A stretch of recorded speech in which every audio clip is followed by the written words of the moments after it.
Olá, meu nome é Antônio Camilo Lelice. Eu sou do Instituto Pernambucano de Pesquisa Psicobiofísica. Eu criei uma teoria chamada Blepsnologia, que tem por objetivo investigar a energia espiritual. Vamos começar pelo corpo humano. Para se entender melhor o corpo humano, é preciso uma classificação dos diferentes níveis organizacionais e das relações entre eles. Se tratando da estrutura do corpo humano, o átomo é a estrutura mais básica que conhecemos. É claro que o átomo também é formado por outras partículas: o elétron, o próton e o nêutron. A molécula é a menor parte em que se pode dividir uma substância. As moléculas são formadas por átomos. E assim, para a nossa estrutura, quando dois ou mais átomos se unem, eles formam as moléculas, que, por sua vez, as moléculas também formam as células. Evidentemente, as células, quando se unem, formam também os tecidos. O corpo humano é formado por 4 tipos de tecidos: o epitelial, o conjuntivo, o muscular e o nervoso.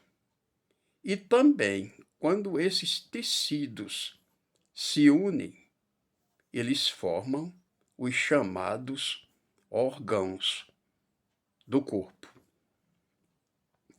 que, quando se reúnem, que realizam uma certa função, formam os sistemas, que são o sistema respiratório, o sistema circulatório, o sistema muscular, o sistema nervoso, o sistema digestório, o sistema sensorial, o sistema endócrino, o sistema excretor, o sistema urinário, o sistema esquelético, o sistema reprodutor, o sistema imunológico e o sistema tegumentar. Esses sistemas, cada um em suas funções. E quando eles se unem, formam também o chamado organismo. E aqui estamos nós. Somos um organismo. O nosso corpo é um organismo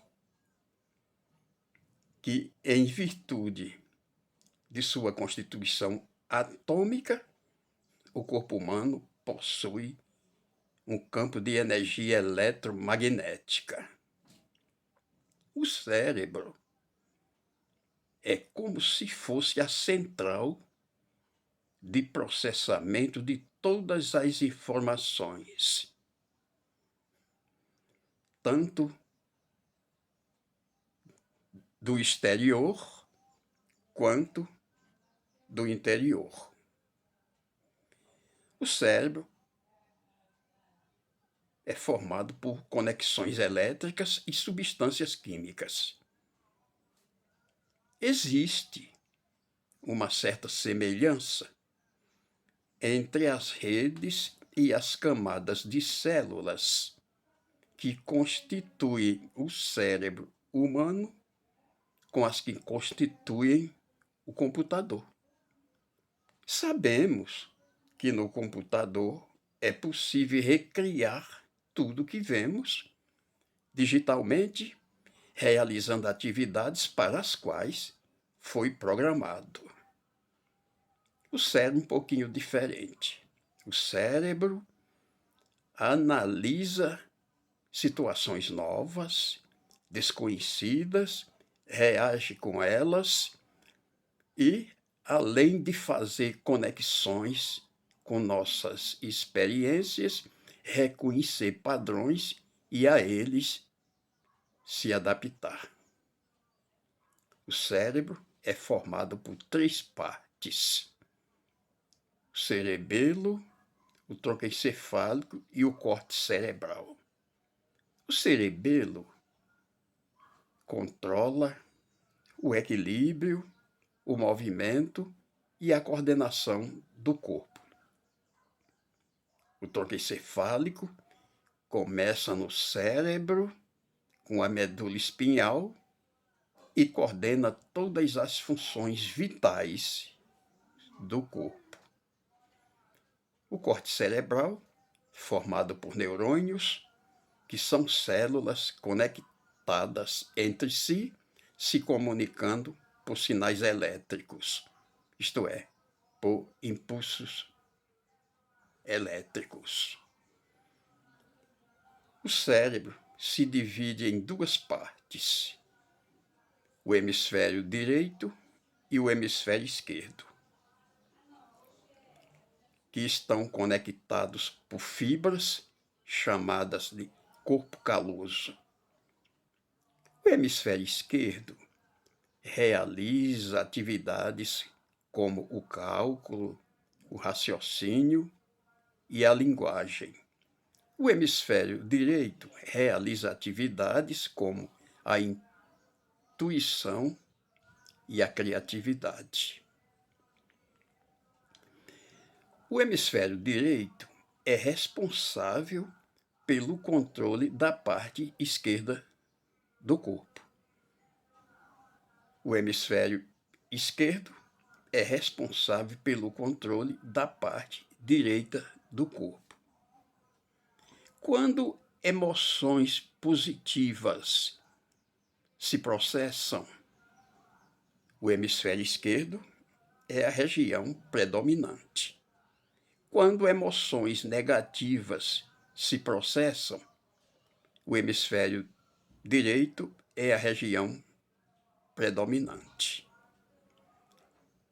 Os 2 hemisférios são formados por 4 lobos: o frontal, o parietal, o temporal e o occipital. O lobo frontal planeja as ações que temos a realizar e regula as emoções. O lobo parietal é o que dá significado à comunicação recebida pelos sentidos. O lobo temporal, relativo à memória e o reconhecimento das causas. O lobo occipital processa as imagens visuais. Neurônios são células nervosas, isto é, iguais a fibras nervosas especializadas para as funções de irritabilidade e de condutibilidade. O neurônio consiste em um corpo celular e 2 tipos de prolongamentos citoplasmáticos: os dendritos e o axônio. Os dendritos conduzem o impulso elétrico para o corpo celular. O axônio transporta o impulso elétrico que sai do corpo celular. O neurônio, que transmite o impulso recebido da região estimulada para o sistema nervoso central é o neurônio aferente ou sensitivo. O outro neurônio que envia a resposta do impulso para a periferia, isto é, para músculo ou glândulas, é o neurônio eferente ou motor. Esse circuito constitui o chamado arco reflexo. O corpo humano é constituído de 70% de matéria líquida, que tem dissolvida ou em suspensão vários tipos de sais minerais. O choque em corrente contínua provoca o efeito aglutinação dos sais, fenômeno esse conhecido por eletrólise. Eletrólise é um processo físico não espontâneo, é provocado e ocorre graças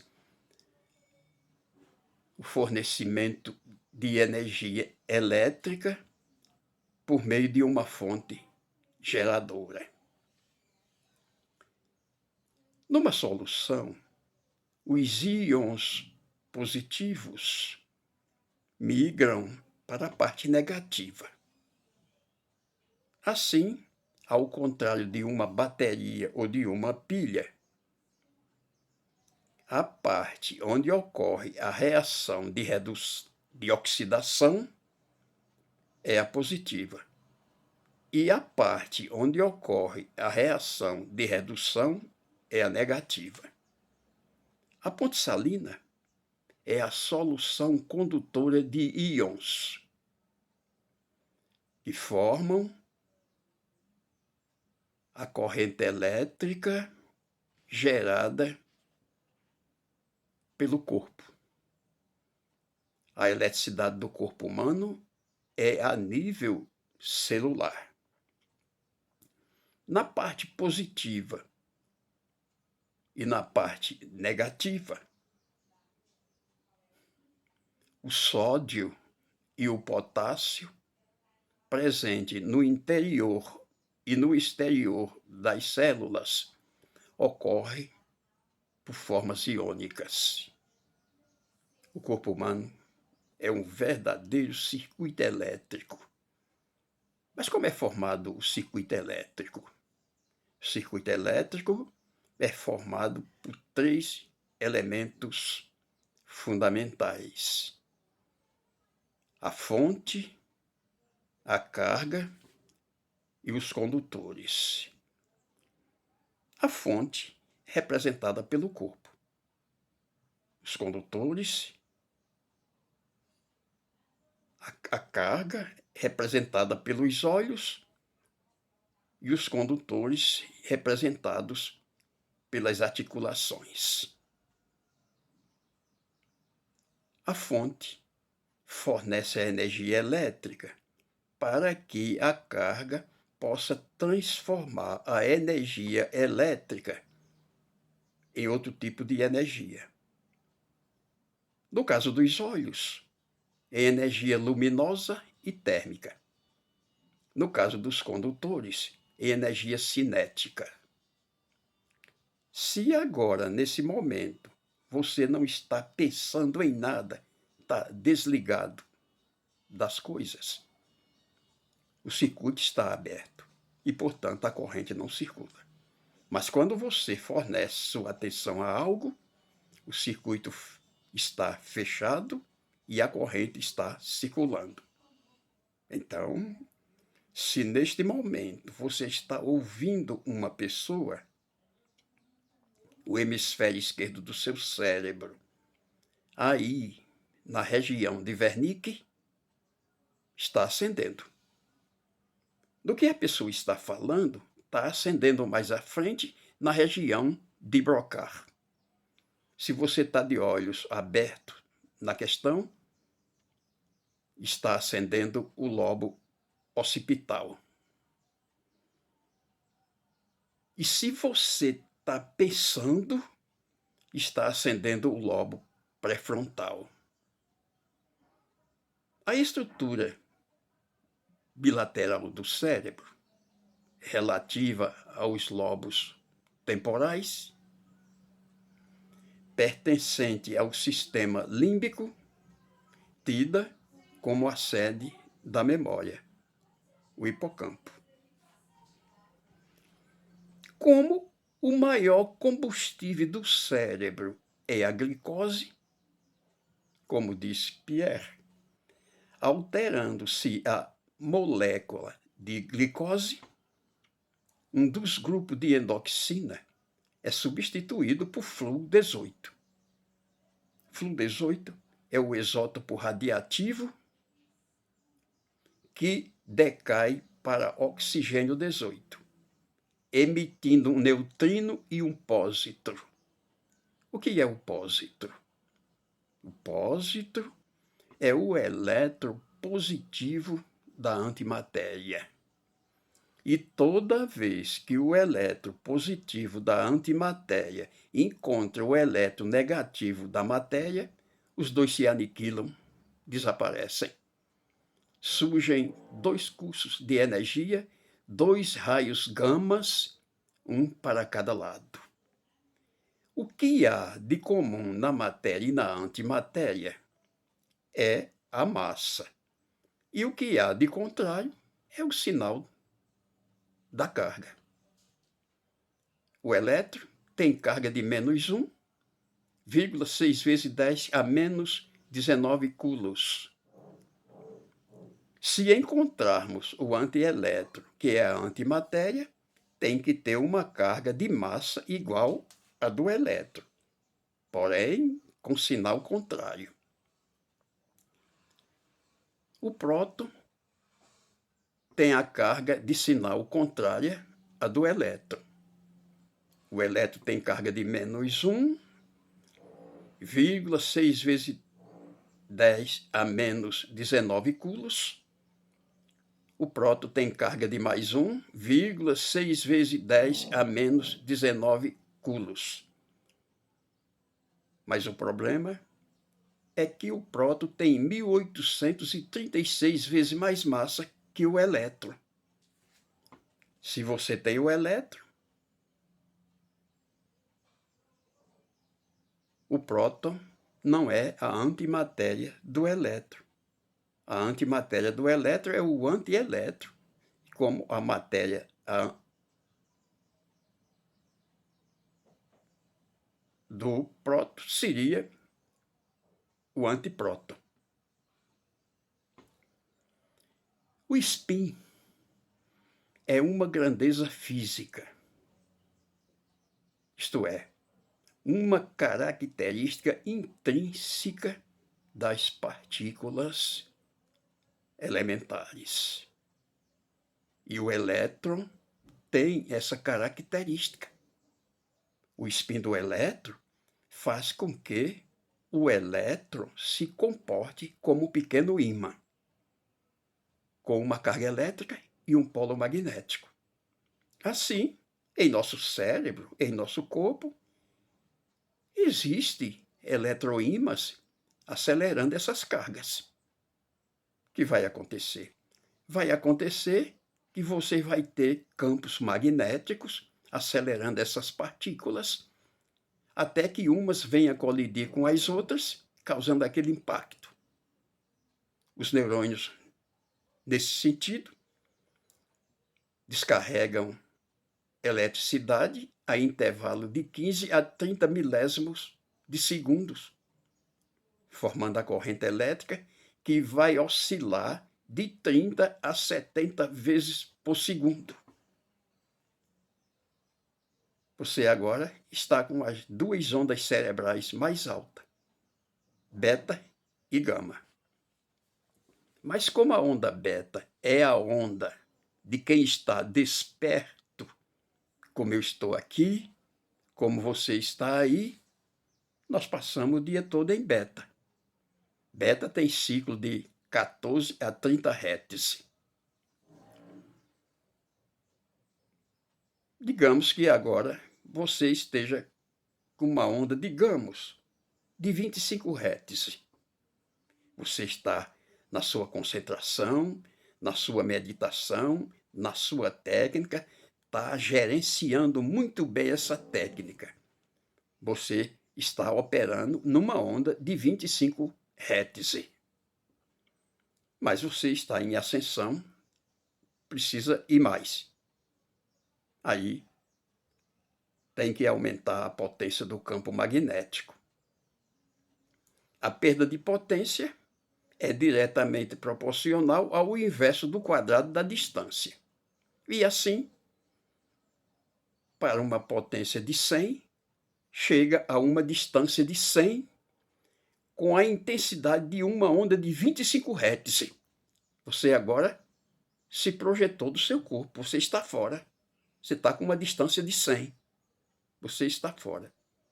Mas continua na sua técnica, né? Toda a sua concentração, gerenciando muito bem essa técnica toda especial que você tem, você vai mais longe.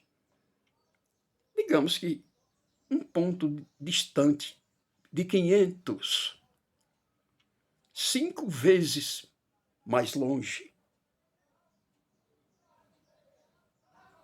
Ah,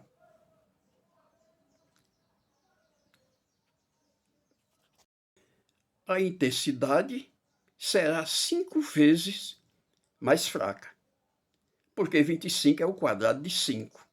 E assim, para uma distância que aumenta 5 vezes a sua intensidade, cairá de 25 vezes lá no seu extremo, e a onda emitida pela potência de 100 será igual a 1, porque 1 é a 25ª parte de 25.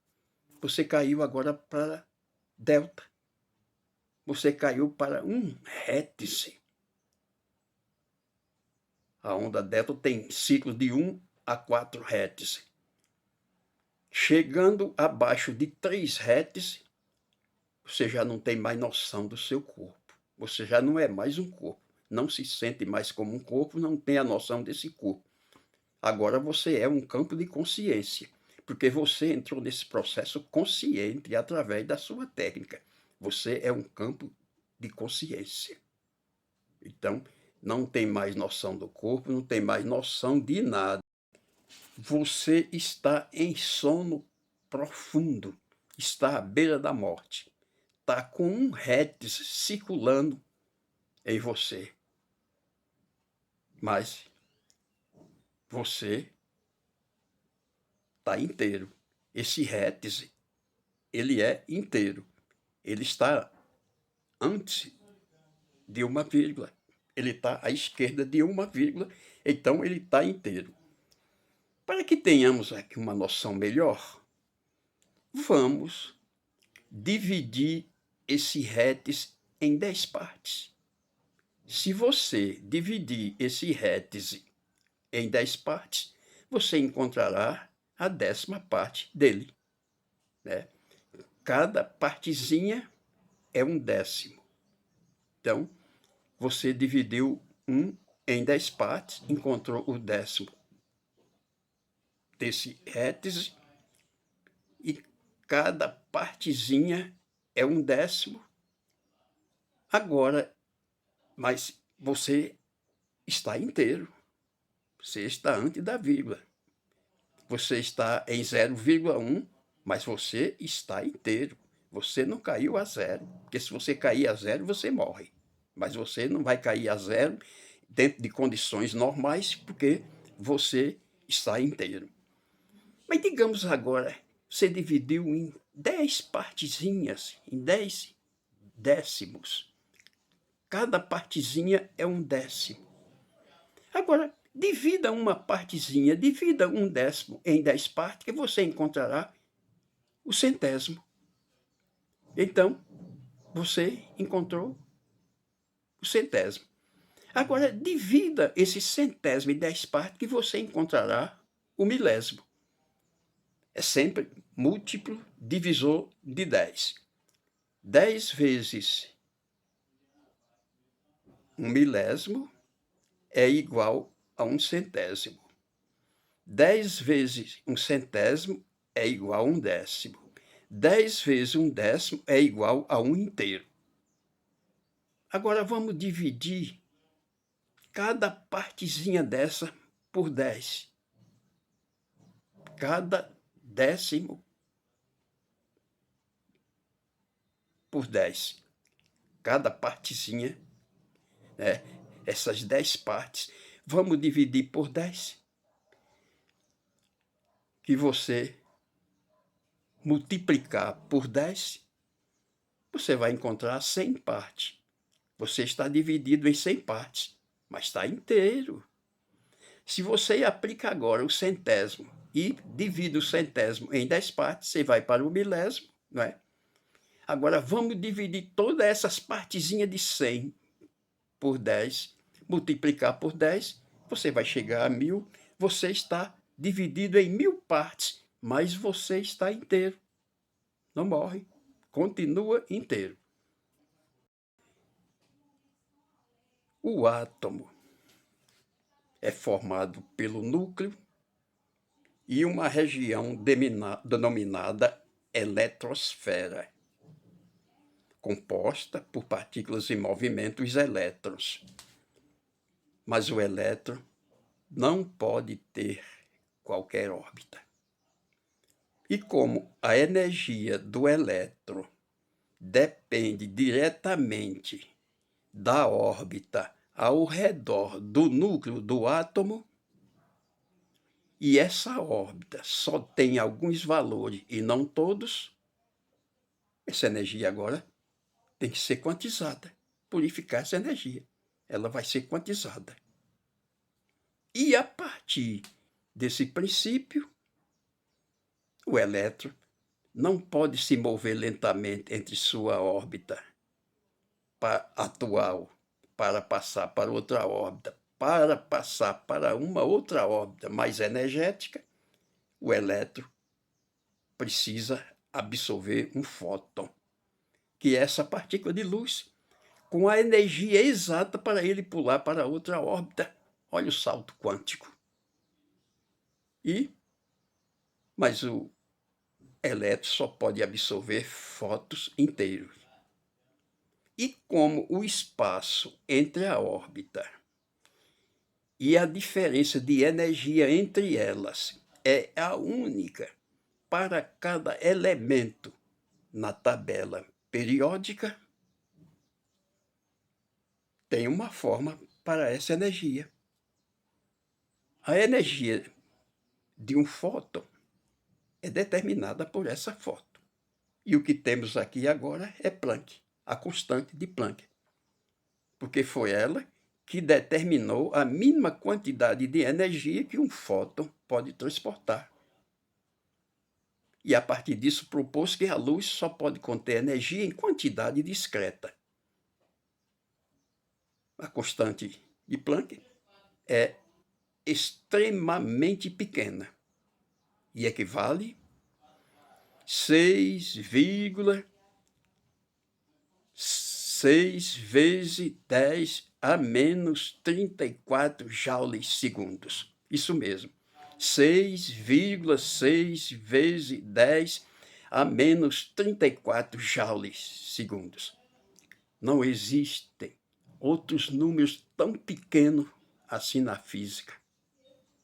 E assim, temos a constante vezes a frequência, que é o número de oscilação que é emitido por Hertz.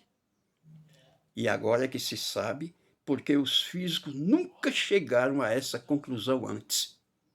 E a razão é porque a constante representa um valor tão pequeno que faz com que imaginemos o quanto é infimamente pequena a energia de um fóton. A energia de um fóton é algo imperceptível, difícil de se imaginar.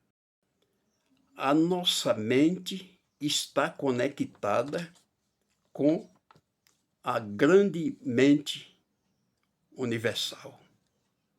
O que acontece aqui, acontece lá.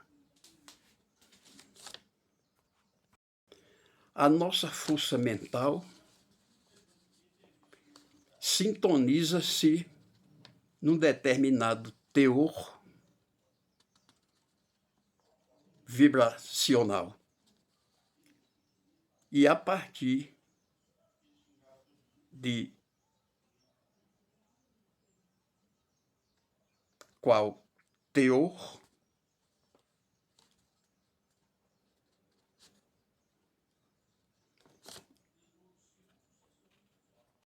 você pode se conectar, você pode se materializar. A energia, uma vibração quântica num vácuo quântico, é justamente essa pura energia espiritual. Você está como um campo de consciência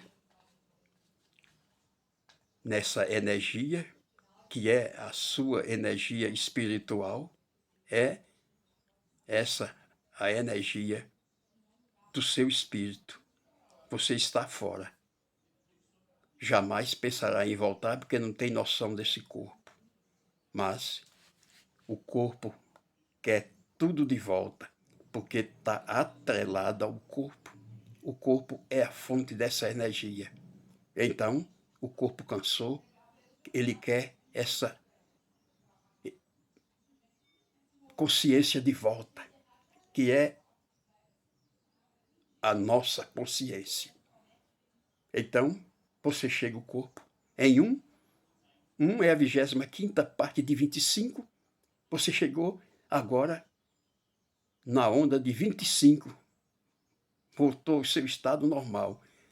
Naquela mesma onda de 25, que foi a onda que você saiu, você agora voltou para a onda de 25, está aí, como eu estou aqui, como fulano está ali, tudo normal, voltou para o seu corpo.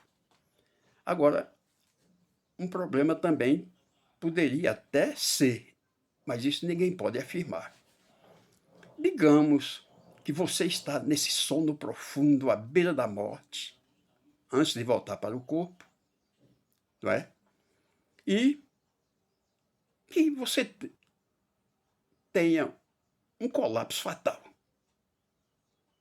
O corpo não segura essa energia, a sua consciência não vai voltar para você. Vai ficar onde? Em algum lugar. Será? Mas será que essa energia também não vai se dissolver, se expirar no espaço, como faz uma onda de rádio, uma onda de televisão? Isso ninguém pode afirmar. E é essa a minha tese. Muito obrigado.